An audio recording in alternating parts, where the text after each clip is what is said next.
sehari-hari, yaitu tentang e-commerce. Siapa sih yang gak pernah belanja online? Pasti jarang banget kan? Nah, kali ini kita kedatangan tamu yang spesial, yaitu Erika Nurmaya. Selamat datang Erika. Halo Kak, halo Sobat Jankos. Erika, kita sering banget mendengar istilah tentang e-commerce. Tapi untuk pendengar kita yang mungkin masih awam, nah, bisakah kamu jelaskan apa sebenarnya e-commerce itu?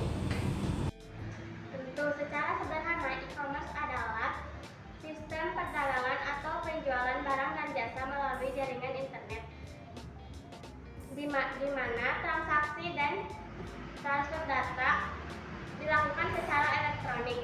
Ini mencakup semua aktivitas mulai dari promosi, pemesanan, dan juga pembayaran online. Wah, menarik sekali ya Erika. Nah, di sini akses pasar yang luas untuk UMKM adalah dampak positif yang signifikan.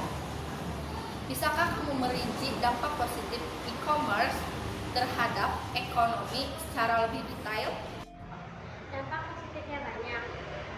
Selain akses pasar, e-commerce juga menciptakan lapangan kerja di berbagai sektor seperti pengembangan aplikasi, analisis data, spesialis pemasaran digital, dan kurir pengantaran.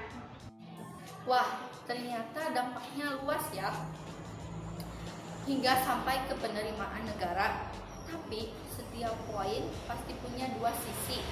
Nah, apa sih dampak negatifnya yang harus kita waspada menurut kamu Erika? Dampak negatifnya juga ada dari sisi ekonomi. Persaingan di sektor ini bisa menjadi sangat ketat dan tidak sehat dengan praktik bisnis yang tidak adil seperti penipuan dan harga yang tidak wajar bagi konsumen. Ada risiko produk tidak sesuai pesanan, keterlambatan pengiriman, hingga masalah keamanan data pribadi dan pencurian identitas. Konsumtif dan keamanan data adalah poin penting yang harus kita perhatikan. Berpindah ke akses lain. Kapan sih e-commerce mulai booming di Indonesia ini? E-commerce sudah ada sejak lama, tapi puncaknya terjadi beberapa tahun kebelakangan ini, terutama saat selama pandemi COVID-19, di mana orang dipaksa untuk berinteraksi secara daring. Pandemi memang jadi akselerator digitalisasi. Lalu, di mana platform e-commerce ini berpotensi? Apakah hanya di kota besar atau sudah merata? Keindahan e-commerce adalah yang sifatnya tanpa batas geografis. Meskipun infrastruktur pendukung seperti jaringan internet dan logistik mungkin lebih matang di kota besar, tapi platform ini dapat diakses dari mana saja di Indonesia. Oke, jadi ini bukan sekedar toko online biasa ya, tapi sebuah ekosistem yang luas. Tapi mengapa sih e-commerce menjadi begitu masif dan penting dalam perekonomian modern?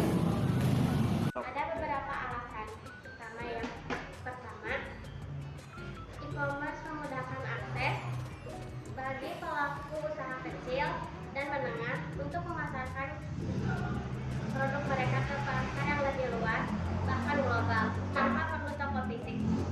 Menjadi cerdas dan teliti adalah kunci.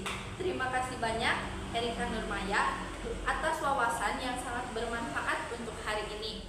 Mungkin Erika bisa menyampaikan sebuah kesimpulan atau tips untuk e-commerce yang telah kita bahas tadi.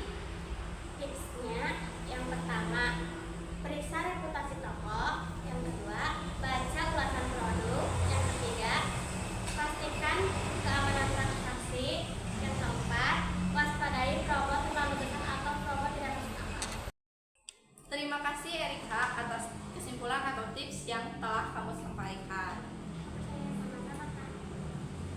Oke, Sobat Jankos semuanya, semoga perbincangan kali ini membuka mata kita tentang peran besar e-commerce dalam ekonomi kita, serta cara kita menyikapinya secara bijak.